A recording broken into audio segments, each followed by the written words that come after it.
garçon qui n'a pas connu les choses de Dieu. Je sais pas grandi, voilà, en connaissant les chrétiens. On était inculqués à, excusez-moi, je respecte chez vous, mais pas à parler aux chrétiens. On partait pas en mission. Et je voulais pas d'amis chrétiens. J'étais inculqué comme ça. Mais voilà, un jour, je me suis marié, il y a 4 ans de cela. Et toute ma belle famille à moi, ils sont chrétiens. Mes 2 beaux-frères sont prédicateurs. Mon père est chrétien, ma belle-mère est chrétienne. Ma femme est chrétienne. Et donc j'ai vu de nouvelles choses, des nouveaux gens, une façon de vivre. Et moi, ça me paraissait bizarre. Ça me paraissait bizarre de voir ces gens prier, de croire en Dieu, quelqu'un qui ne croyait pas.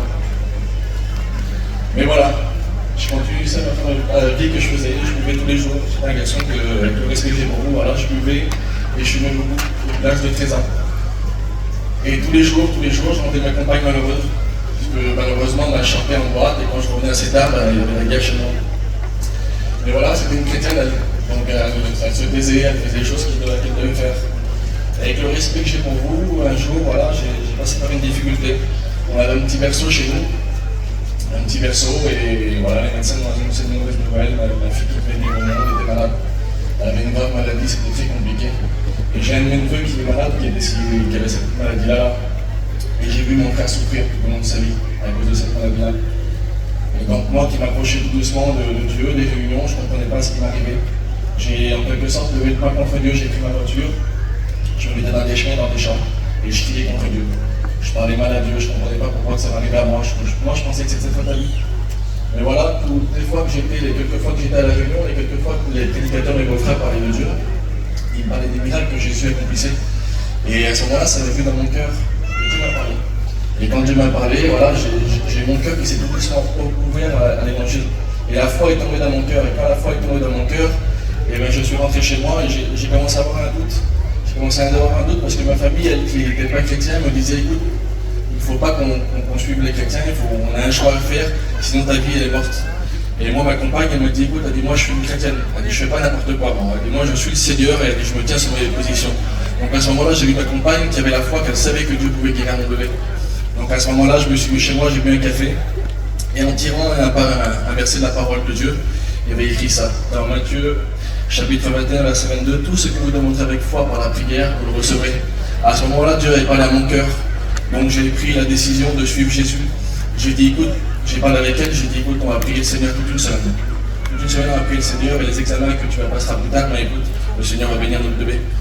On s'est mis toute une semaine à prier le Seigneur, et quand l'hôpital nous a appelés, l'hôpital de Necker, ils nous ont appelés, ils m'ont dit monsieur, j'ai dit oui, il était très tôt le matin, je n'ai pas dormi la nuit forcément, ils m'ont dit votre bébé a rien, votre bébé est guéri.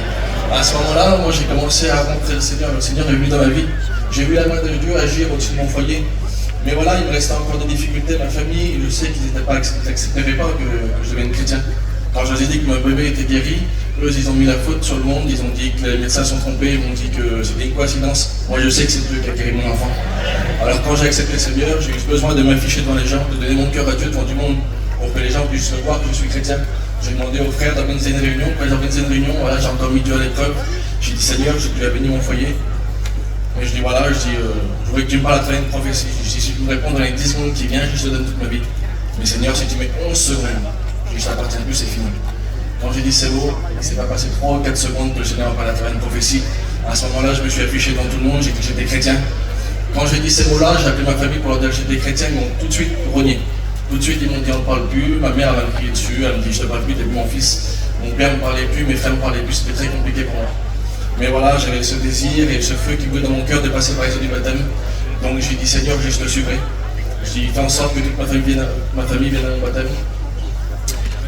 1 mois et demi après, j'ai passé par les eaux du baptême, toute ma famille est venue à mon baptême. Au jour d'aujourd'hui, ça fait 2 ans le 18 avril que j'ai passé par les eaux du baptême. La semaine qui a suivi mon baptême, j'ai été baptisé du Saint-Esprit, j'ai pris mon premier culte et le Seigneur m'a appelé à le servir.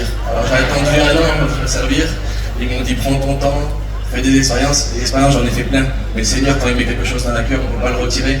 Aujourd'hui, j'ai un feu qui brûle dans mon cœur et mon foyer pour le servir. Chaque témoignage que vous rendez, chaque chant cantique que vous faites, ou chaque ancien qui prêche la parole de Dieu, c'est comme une énorme bûche qu'on jette dans mon cœur. Le feu il fait que croître et il grandit. En vous voyant à vous là, je suis béni. C'est la 2e fois que je viens à la convention. Tout à l'heure, j'ai eu un numéro de téléphone, je dis maman, je suis embourbé, j'arrive pas à prendre de l'eau, j'ai pas d'eau, je sais pas comment faire. Elle m'a dit mon fils, qu'est-ce que tu fais là-bas? Je dis je me régale. Je suis content d'être à la convention. Je suis content d'écouter les personnes témoigner, prêcher la parole de Dieu. Mais celui qui n'a pas fait une expérience, qui veut mettre Dieu à l'épreuve. Demandez-lui, il va vous exaucer. Que Dieu vous bénisse.